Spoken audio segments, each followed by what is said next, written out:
Hi guys, welcome to the Sunday Sesh. It's been a couple of weeks, but I'm so glad to be back here on the Gonzo Radio Network. Woo! Microphones work and everything. Thank God, because wow, we had a great episode last week, but we had to edit out some stuff. Maybe the comedy gods were trying to save us for some bad stuff, Gonzo. Who knows? But I'm glad we figured it out. Had a great, crazy couple of weeks. I'll first want to give a shout out to True Leaf, still my #1 best dispensary out there. Thank you for bringing some of the most quality products here in South Florida for us medical marijuana card holders. Also want to give a shout out to the only greatest strip club in South Florida, Diamond Dolls. Woo! Well, you can catch Gonzo Monday through Thursday DJing his heart out. By the way, Gonzo, I did not know you had such a great DJ voice. I was there. I was like, you sound so different because you're like, you talk like you, and then you're like, hi, Stephanie, coming to the stage. Like, All right. I don't want to get like all of Mindy. This isn't the moneymaker. I'm just the producer of this one. But for you. All right, come to the main stage. Stand out in first and three. Let's go to Mike, main stage. Mike. Mike, bitch, get on stage. There you go. That's pretty much what he does. And then I don't say bitch. But no, you don't say bitch, but you'll get on the side thing like, where is this girl?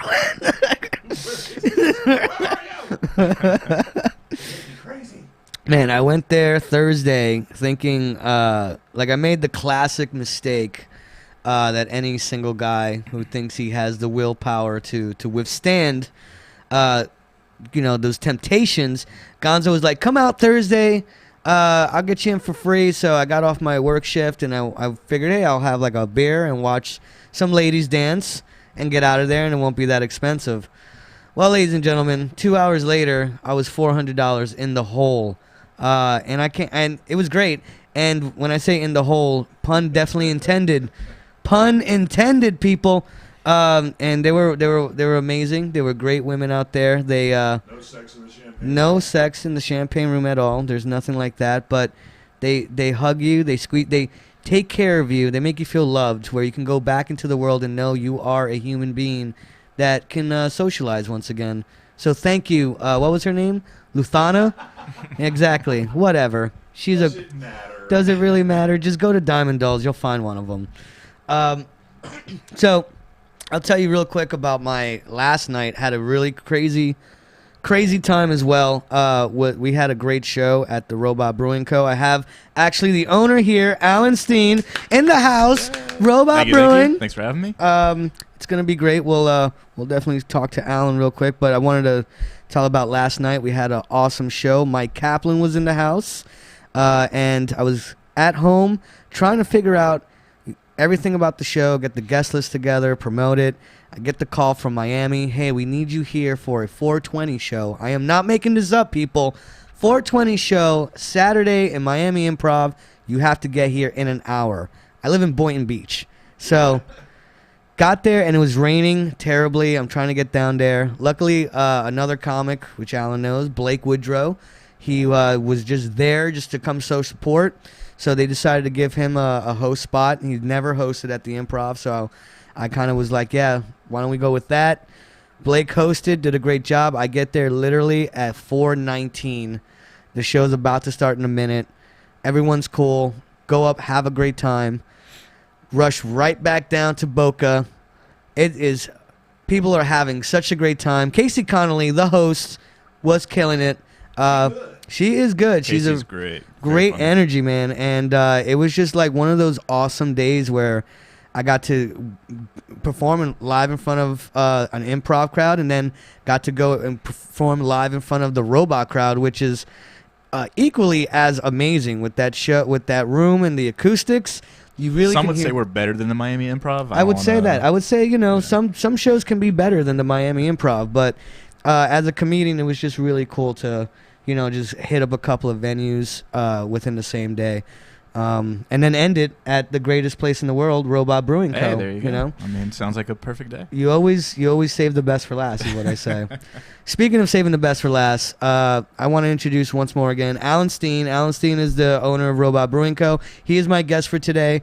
We want to talk about craft beer, how awesome it is. When I get high, I like to drink a little craft beer, especially if I'm not driving. You know, got to be safe. But craft beer and a little CBD, a little marijuana go hand in hand, in my opinion, as long as you're responsible, okay? And we'll go a story later of how sometimes that can go wrong. But anyway, Alan, I wanna get into you. Well, not get Ooh. into you. That sounds All really right. Didn't know that sounds really that kind of sexy show, right but- now. That kind of podcast, dude. I know. Ugh. No, actually, so tell like anybody who doesn't know you, any people who the 4 people I think that are watching, about you, where you I'm come on. from.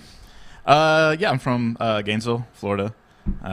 So from a small little town up there. Went to UF, the whole Gator deal, that whole thing. And then moved down to South Florida, maybe 10 years ago, possibly. The Plantation Davie area. Then spent some time on the West Coast, and then just recently moved back about a year ago to Open Robot. Nice. Yeah. What, when you were, I guess, was there a point when you were young that you were this was like a passion of yours to brew beer? So the first time I brewed beer was I bought it's called a Mr. Beer kit. They used to sell them in Bed Bath & Beyond. Okay. And that was like my exposure to brewing beer for the first time. I think I've seen those. Dude, it's so like janky. Like it's like this like little plastic like barrel looking fermenter thing. It's pretty funny. But and I only did it because I thought it was going to save me money. I was like, oh, if I make my own beer, it's going to cost less than, college kid. And I was like, also, I can make it as strong as I want. I don't care what it tastes like. Right. And so yeah, I wasn't brewing for like quality at the time. I was basically brewing to get the most fucked up for as like cheap as possible. So I did that for a couple years. Made some horrible beer, and then Did you still drink it though? Oh yeah, God yeah. I mean, You're college. You can't be wasting that yeah, beer. dude, beggars can't be choosers, Yeah. man. So I did that for a couple years, and then kind of fell out of brewing for a little while. Just life kind of gets in the way, and then What were you doing like in between? Partying a lot, and yeah. I used to work at like this water lab for a little Water while. lab? And, yeah, I would do like water quality testing and stuff, and like they, me and my buddy worked there, my buddy Scott, and we were just kind of the fuck ups, and they would be like, all right, these are the things you have to get done today. We don't really care what time you show up, but like you just need to get these things done. Yeah. And we're like, yeah, we can handle that. We knew what we had to get done every single day. So we would party until like 3 a.m. and then roll into work at like 6 p.m. and then like crush work as quickly as possible so we can go back to the bar. It was a rough cycle. Like I probably like, yeah. I mean, I know I'm like 21 years old. I know I look older, but I've lived a rough life. Yeah, No, but seriously, I mean, it was I probably took a few years off my life during those years, but it was fun. I can agree with that, Alan. Those college years can hit you hard later on. Yeah. So then, okay, you're at the water lab. You're like, F this place. I don't want to work in a water lab for the rest of my life. I want to brew beer. So, I jumping ahead a little bit. Okay. But yeah, no, so I was at the lab for a little while. Nothing against the lab. It was a great place. And then but I, was like, I need to make some more money. I need like a real career. So I went back to school for nuclear medicine. nuclear medicine? Nuclear medicine, yeah. You have a degree in nuclear medicine? Yeah, it's yeah. So it's You're like a Stop genius. saying nuclear wrong. Yeah, thank you. Nuclear? You say nuclear. You say it like George Bush. Yeah. It's nuclear. Nuclear. Nuclear. I don't know. There, That's close enough. Hey, We'll take it. I love these moments on my podcast. Can Michael say a word? Last time was Zach B's last name, which is not that What bad. is Zach B's last name? Bougaran or Bougaton or something, but I it did not know that. sounds more trickier. But okay, so you got a degree in what is nuclear? All right, I'm still saying it wrong, but what is That's all that? right. Nuclear medicine. It's a type of radiology. Okay. So the way I explain it, it's like a reverse X-ray. So with an X-ray, radiation comes out of a machine, goes through you, picture comes out the other side. Like super simplification, obviously. What we do in nuclear is we inject a radioactive isotope into the bloodstream that it's tagged to a certain molecule that goes to a different organ system. So if we want to see like how your gallbladder is functioning, we'll use one molecule. Your heart, a different one. Blah blah blah blah blah.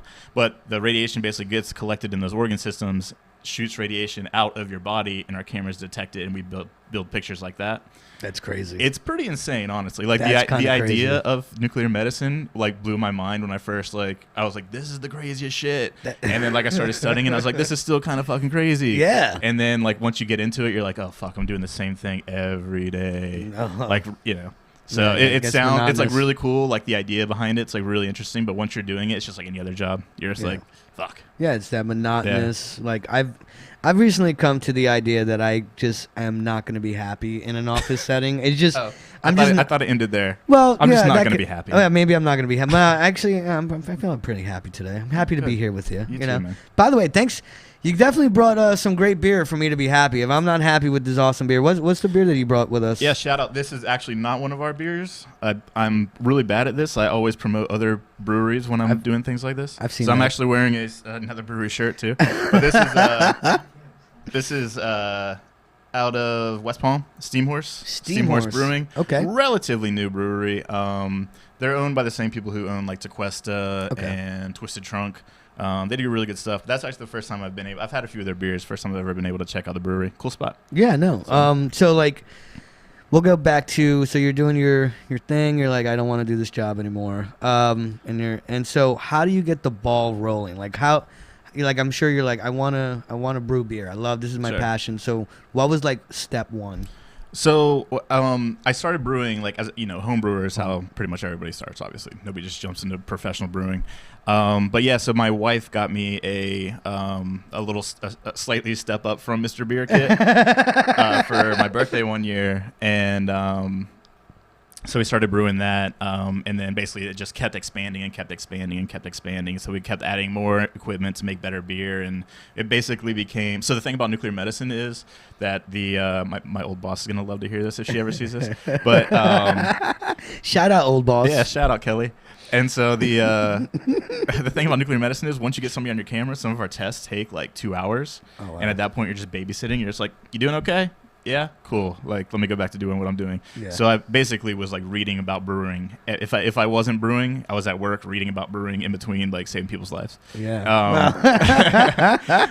So I mean, I just got I just jumped head first into it. I loved it from the minute I got back into it. Yeah. It's it's kind of cathartic. It's something that takes all of your attention. You need to be very attentive and pay attention to details, and so it was just to me it was almost like a yoga session. I was just it would Totally. make me really mindful. Yeah. And And then you're taking pride in what you're making because you're making it. So Sure. it's you're because you want to do it and you're so you have a passion for it. You're gonna want to make the product good. So if you're doing something you're not passionate about and you're just not into it, you're the half of your your efforts are just not gonna be there. So that's really cool that you're just I'm doing this job, but I'm gonna start working on what my passion is. We'll skip ahead a little bit. How did the whole robot go down? So I'm assuming a lot of people who are listening are familiar that it used to be the Funky Buddha Lounge. Was originally the Funky Buddha Lounge. Funky Buddha now is in Oakland, sold out, but no, they're still great beers. But they're not commercial, and so now it's a great venue called Robot, and it was about a year ago. Yeah, so when the Funky Buddha sold to Constellation, that was about a year and a half, 2 years ago when they first sold. The lounge was always kind of separate, had the same name, but it's always kind of its own thing. It's always the weird kind of out there. Right. It's so when they sold the big brewery, the part of the deal with Constellation was obviously that the small brewery, the lounge, had to be completely rebranded. They could hold on to it if they wanted, but they couldn't call it Funky Buddha anymore. The guys that owned it was a married couple, Ryan and Gianni. They, did not too bad in the Constellation deal. They did all right for themselves. For sure. So it just really wasn't worth their time to put back in. They're rebrand. going a whole rebrand and like, you know, everything that needed to be put back into that place. So they were looking for somebody to take over, but they wanted it to be somebody who they like kind of trusted. They knew it was going to be there all the time. Yeah. I did a beer collaboration with Funky Buddha as a home brewer that we entered into the Great American Beer Fest. Oh, wow. I didn't know that. Yeah. So how long ago was that? That was about a year and a half ago. It was like right after they announced that they sold. Okay. So basically the way it works is if you win, there's this like governing body that governs like all beer judging things.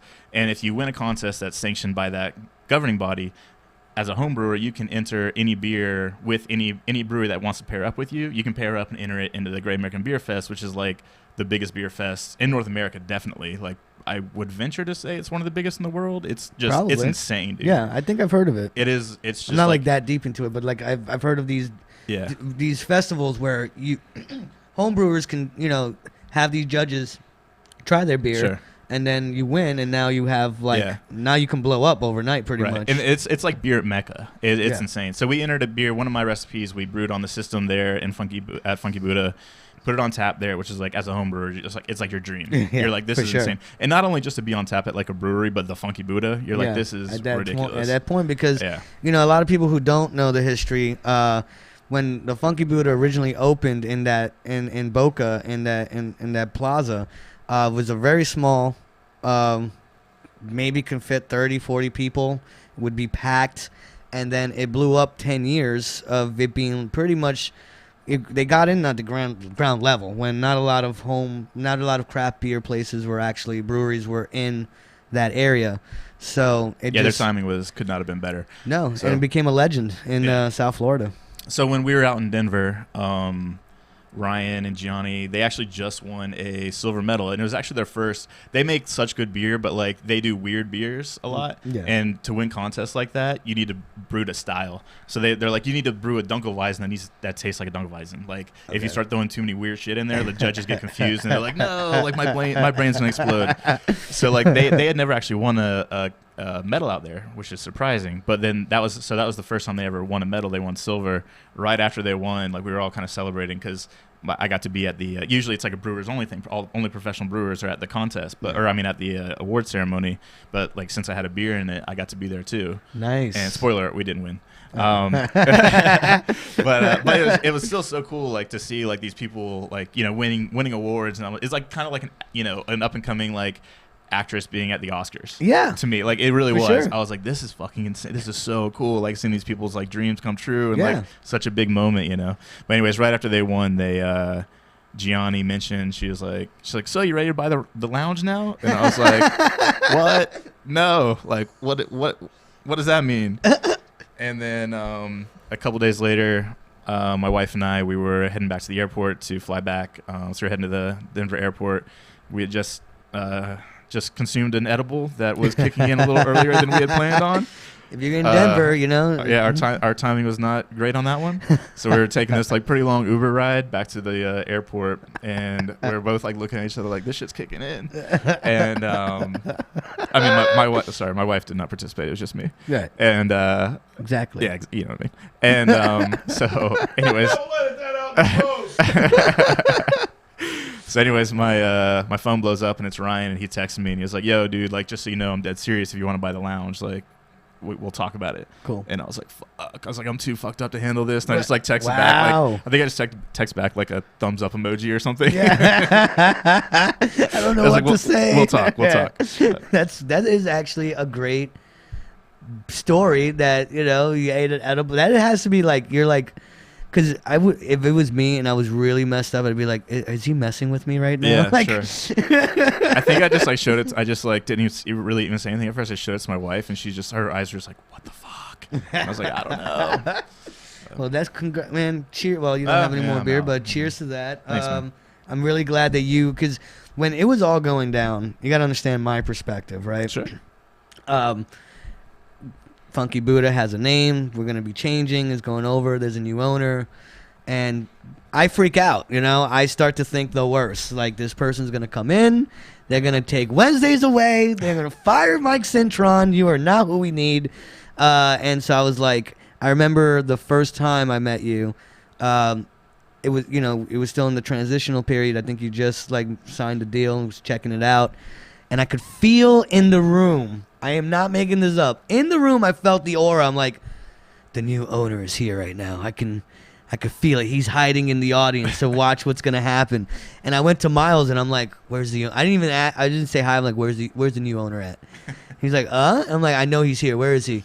He's like, "Oh, it's that table." So when he just pointed at the table, yeah, right. He was with his dad, and he just points at the table, and I'm thinking your dad is the new owner, and I'm like, "Oh man, this old man is not gonna like me. He's just not gonna like me." And I remember I just tried to give it 110% that night hosting. And it seemed like everyone was having a good time, and I'm like, all right, I think they want to keep this. and then they actually introduced us, and I was, oh, you're the owner. Hey, you seem a lot cooler, but your dad is cool too. But often Sure. I'm always freaking out that old people aren't gonna like. No, me. 100%. It's funny. I was actually just talked to Randy, another comedian that comes on Wednesdays and does shows all the time. He the very first night, my dad and I and like a few friends were sitting in the front, and like again, nobody knew who the fuck we were. Yeah. And Randy just goes off on my dad, like doing crowd work, and just like picks my dad out of the crowd because again, he's an older dude, like sitting with a group of like younger guys. Right. He just kind of like stood out, I'm sure. No, he did. He looked like this is he was like the mafia don, and this is like my crew. And so Randy was like, he's like, hey sir, what are you doing here? And my dad was like, oh, just like checking it out, whatever. And he's like, cool, man, you look like a poor version of Jimmy Buffett. And like it just like ripped my dad. My dad loved it though. Like he actually always talks about that. That was the only open mic he's been to because he lives up in Gainesville, and he like is always asking me. He's like, man, I love the open mic. Like I need to come back and do it. He's like, yeah. So like we'll go into that. So like we do open mics there on Wednesdays, which is all arts. It's pretty cool. If you're out there, you want to tell poetry, you're a singer, songwriter, musician. We have a guy who comes with a harmonica, and he has a whole thing of harmonicas, and he lets the audience pick out a harmonica and then does a really awesome song on it. And that's what's really cool about the Wednesday nights is you're going to get amateurs, novices. You're going to get diamonds in the rough that you're like, how come you're not on TV yet? And then you get everything in the middle, up-and-coming comics that are working on their sets. Sometimes we had Rich Voss drop in. That was cool. Which is like a pretty famous comic. So that venue has such a special place in my heart, and I'm so glad that you have, you're such an awesome owner. And I don't want to blow smoke, but you get that whole art community, and you're very endearing to it, and you support it. And so I behalf of everybody, we do appreciate that we have venues like yours. Thanks, man. Yeah, it means a lot, man. Yeah, it's that was something that was like super important to me because I like things that are sort of on the edge of the mainstream. Yeah. So and that Wednesday couldn't be more on the edge of mainstream. Like it's just there's so much weird shit that goes on Wednesdays, and it's like Wednesdays are my favorite night. I mean, I'm obviously behind the bar quite often, but like I always make sure on Wednesdays I'm behind the bar because like I love just like sitting there and like watching you guys do your thing. It's really really freaking funny. And I've heard the same jokes. Everybody's always working on material there. Yeah. I still laugh like every freaking time at like certain jokes. I'm like I've heard that joke like 5 times. Like why does it still make me laugh? It's like watching Ace Ventura, how many times you could watch that movie and you're still laughing. And there's always like the delivery's a little different every time. You're like, oh fuck, that worked great. It's really cool to watch you guys do your thing too. So. What are some of your like cool favorite acts you like to watch there? I love Casey Connolly. I love my boy Charlie. Just like cracks me up. He is awesome. Yeah. You were there so let's talk about last Wednesday because I guess you were like, all right. It's around 12 o'clock it starts to like die down a little bit. I don't want to say die down, but like it becomes more cozy, more personable. I feel like when it's really packed, it's awesome. But after 12:30, and you have little pockets of tables, and they're still smoking their hookahs and they're enjoying the show. Like I love that part of the night because it's actually really interesting when it gets to that point because usually it's there's like one table who is sticking around having a good time, like smoking a hookah or whatever because it's like super late. And then the rest of the people are comedians and people who work there. Right. Yes. And so it's like that one table, it's like they're getting performance in their living room because the comedian's like only talking to them. Yeah, it's I it's love so it. It's so great. I forget the word, but it's so Intimate. It's very intimate. There you intimate, go. yeah. Very intimate venue, and so it was pretty cool when Josh Holtzclaw, who is not really well known as a musician, but he should be. He's very talented. He did like a 5-song set. Yeah, that was How great. cool was that? Like That was amazing. And then other like audience members jumped in and started playing the drums. Sure. Yeah. I mean, yeah, dude. Yeah, the guy at the bar was just like, "Oh, I play drums," and we had the drum set up from Tuesday nights. We do a jam night with Trey. Trey And Dark, shout out to Trey Dark. And so the drum set was still set up from the night before. And yeah, so this dude just like got it. Josh was up there singing and playing guitar, and all of a sudden this dude just was like got up from the bar, walked up, and just started. At first, I was like, "What are you doing, man? Like, you can't just like get up there and like hit the drums." But yeah, no, he got up there and just started like playing the drums. And he it played was, the drums pretty good. and it was awesome, man. Yeah. It was like great. you can't write that in a movie. Yeah, that's what I love about the place. It's like there's always something. Just it keeps you on your toes. It definitely keeps you on your toes, it's cool. And some awesome memories are always made there. Like, what was cool? I walked out the other day. It was either maybe Friday. I think it was Friday, which we had an awesome beer release of like 9 chocolate style beers. Yeah, we did 8 different chocolate beers. Oh man, they were so delicious. And we still have some of them on tap. Yeah, they're on tap. Definitely go check it out if you're out there. If you like chocolate beer, it is amazing. My favorite is the Bot Fudge. Mr. Gonzo, I think you had a little taste of that. I'm going to weigh in on this. My experience last night, the Bot Fudge, the 10.1% Bot Fudge, I have learned my lesson. Being at Robotic the half a dozen times since they made the switch, I got practice at Funky Buddha. They did an awesome job with their stouts. I like stouts. I like dark beers. Nice. And so I know if I see anything over 6%, take it easy. There's a reason why it comes in a snifter. So I wisely drink the Bot Fudge to a bit of moderation. Still left with a little bit of a buzz, but I waited. I waited a while. We had pizza. We had really good, by the way, the flatbread pizza. That's the SHIT shit. Thank you. And we had the spin dip, which is also the spinach artichoke dip. They have a tapas appetizer type of menu with hot pretzels and shit like that. It's all beer drinking food. Yeah, sure. It's beer drinking food. The only thing I would add is more coffees. Coffee. All right. Coffee and beer and coffee. But if the percentage is over 6, take it easy, Cupcake. Take it easy. Coming from a professional, coming from somebody who has drank vats of commercial beer and then been you're a big boy. Connoisseur of the smaller microbrews, if you will, the IPAs. But that Bot Fudge, Delish.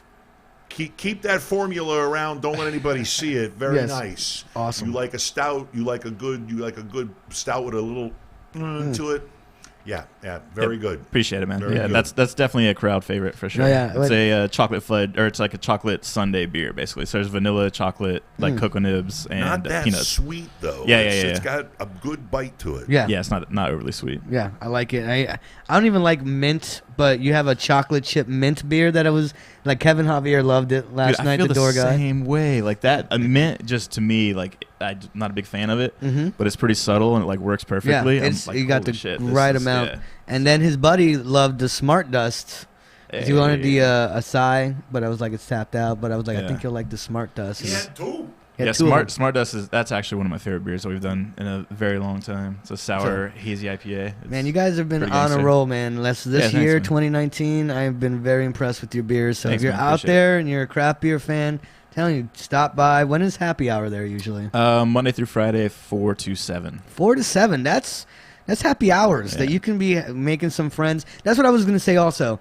I walked out, and what I love about Robot and the vibe there is strangers become friends. Yeah, that's very true. You know, I saw like this 2 couple during the release, and they were just hanging out, and then they started making friends with another couple, and then we had great artists, I forget their name, that performed Friday night, but then the shindigs. The shindigs, they're being very nice and talking to people in between their breaks, and it was just such a really cool, cozy vibe. And if you're out there, you're in the Boca area, you're missing out on a diamond in the rough, one of the best hidden secrets that shouldn't be. So come out, check us out.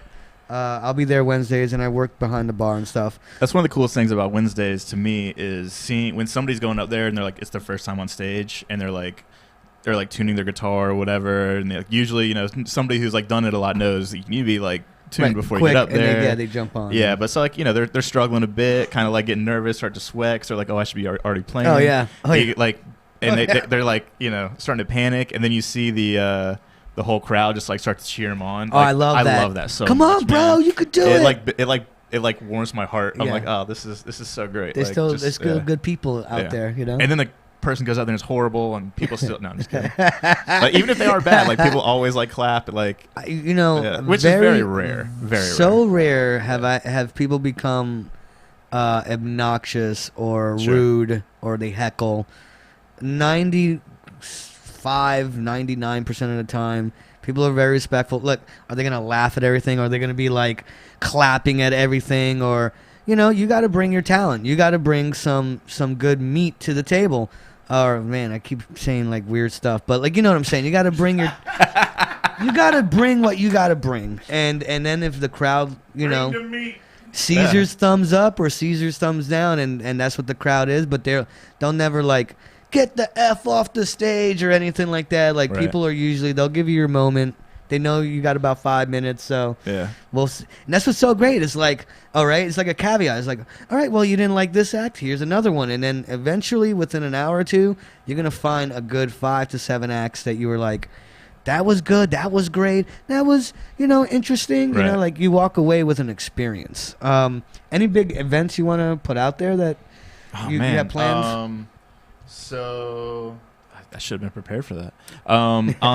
So next Thursday, the 20th, we're doing Drag Queen Bingo again. Drag Queen Bingo which is is back. a new thing that we've been doing, it's gone over very well. Nicole Hallowell is our host, and she is pretty funny, pretty ruthless. I gotta say, you know, I at first I was very skeptical about the Drag Queen Bingo. I'm like, we'll see. It'll be interesting, but. Yeah. I gotta say, I am entertained when I get to work behind the bar. Like you said, I like to work behind the bar, see her. Yeah. More gay and drag comics. I know. True. Yeah. It's, you know, she's great. She's like, she's ruthless. She gets away with saying stuff to people I know I can never get away with. Yeah. So one of our new hires, I'm not gonna say his name because I don't know if he wants me to, but we'll call him Johnny. Let's call him Johnny. So Johnny is you know, very new. He's been there maybe a month, and it's crazy. I didn't know this, but he recently revealed to me that he came from like a super religious background, the Mennonites, which are like basically almost like it's like borderline Amish. It's like Amish light. And, Amish light. And so he was telling me this, and he was like, you know, like I grew up in this environment, and he's like, oh, I always felt I was like missing out on everything else outside of my thing, so that's why I moved to South Florida. Yeah. So I really like admire that, first of all, just like. Picking up, like, I want to learn about the rest of the world, so like I'm gonna move to a weird ass fucking place, South Florida, on my own, on his own.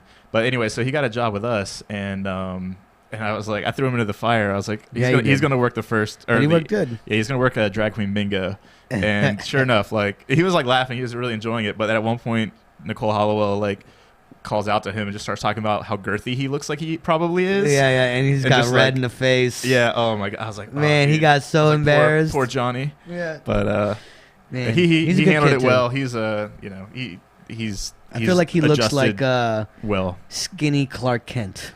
Blonde, skinny Clark. I can see that for sure. Yeah.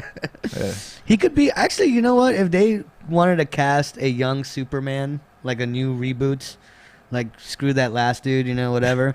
I think he would be a more realistic Superman. I can see that, definitely. So we'll we want to go talk about the story Wednesday, Thursday morning.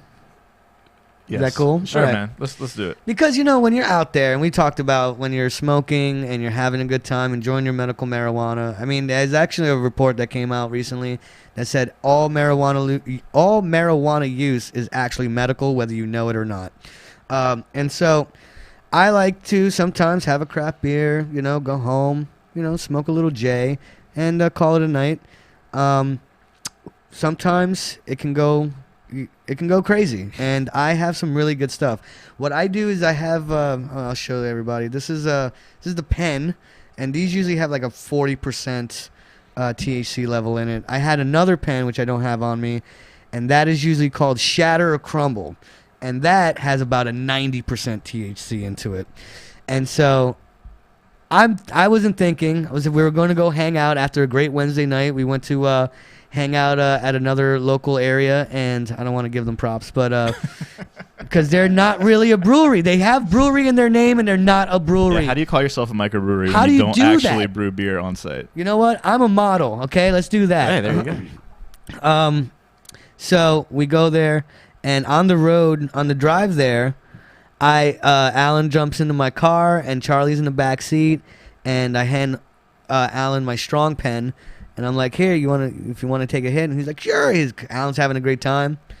Takes a pretty strong hit. Like you're. I think I took 2. I'd also been. This is one of the rare Wednesdays where I wasn't behind the bar. I had a friend who stopped by, so I'd been drinking. So you're hanging. I've been drinking since 7 or so. And yes, I was feeling. I moderated. I was relatively. Man, but you were enjoying. You had a smile from ear to ear Sure. that night. I remember when I was on stage and you were hanging on with the table. Right. With Taylor and everybody. Holtz Claw was there. Yeah. You guys looked like you were having a great time, which is always great to see when you're having a good time. So, give him the pen. He's hitting a couple times, and I swear this is how it started. Me and Charlie are talking. You go.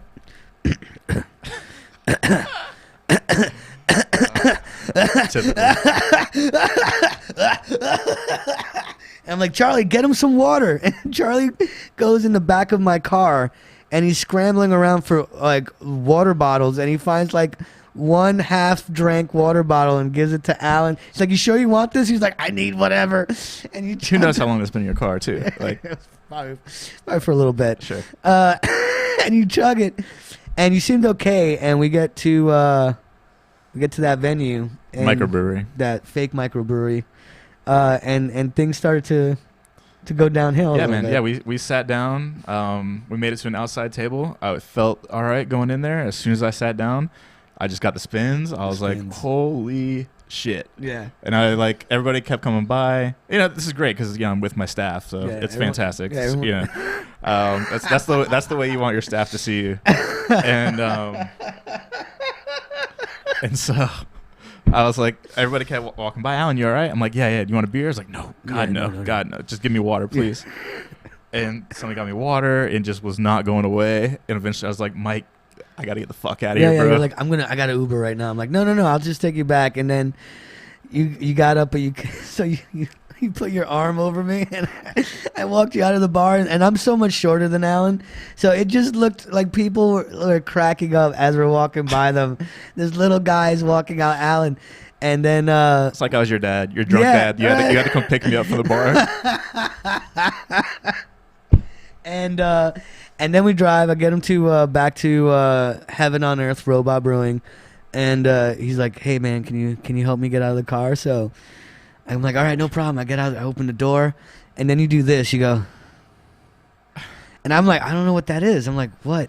But then a second, I couldn't form words. just at good timing, I'm like, "Oh, he's gonna pop." So I back up. And all the evilness came out of Alan that night. And then what was great is I gave you the bottle of water and you wished it around. And you go, I feel so much better. I feel great. It was insane. I've never gone from, I was like an alien. I couldn't talk. I couldn't form sentences. I couldn't, I don't know. It was like a new earth. I don't know. I was out. I was gone. I was not a human.